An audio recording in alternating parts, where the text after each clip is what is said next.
Hey everybody, it's Alex Eaves talking about the reuse life. So I recently went on a trip to Fairhope, Alabama for a film screening and a shirt collaboration project. But while I was there, I stopped into Dr. Music to see just what was going on with some vintage suitcases.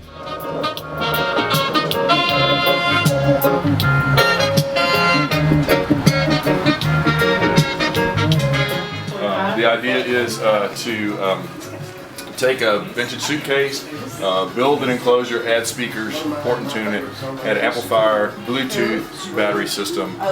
These also have an auxiliary input. Oh wow. And then so I build a lot of them very similar, and then I can customize them with volume controls, with other opportunities as well. And where do you find most of the suitcases? So in 2002, when I built my first Sonic Suitcase, you could buy suitcases at yard sales all day long, $5. Nobody cared.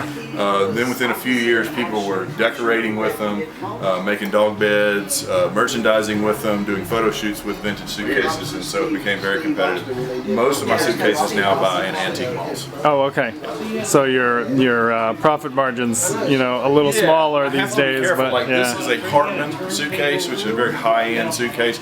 I can't spend $100 on a suitcase and expect to sell this for a fair price, so I have to always kind of scrounge around and look for good deals or buy in multiples or things like that. But yeah, that's cool.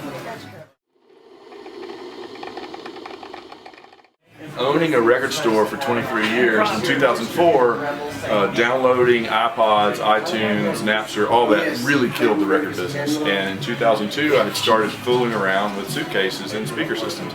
So this was kind of my way of joining the iPod world, because I figured I could stand behind the counter and tell people not to download, not to use Napster, and no one would agree with me, or I could just join it. So this really saved me for a long time. Between 2004 and 2010, I would build and sell about 200 a year. It really helped me pay the bills in order for records to come back in 2000. Yeah, I was going to say records came back. Again, but I still build a lot. I have a lot of repeat customers. So we made the first ones. There's tons of copycats out there.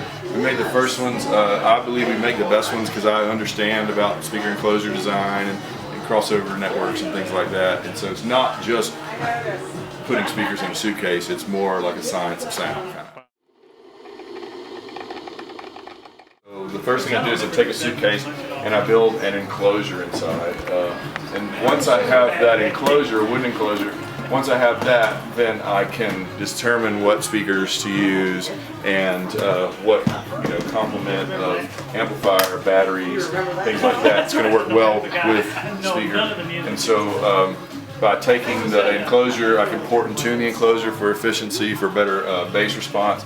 So even like my marine grade, my weatherproof versions, I build a PVC enclosure inside, because without this, without something to really give the speaker something solid to play in, then you don't make bass, you don't make good quality sounds. Yeah. Dude, this was the first one I ever built. Now it's this is where the original idea. This is a guitar amp. Yeah. But I just got it back recently. I built it for a friend. I had an old Hartman suitcase and I had a guitar amp, and so I took the head out of the old amp and built it into this. So this was kind of my inspiration. And guitar players are awesome people. They will play your product, they will borrow it, they will tell other people about it, they'll advertise it for you, but they can't afford it. So that's when I switched really quickly to the iPods, because guitar players are awesome people, but they don't buy these. Right.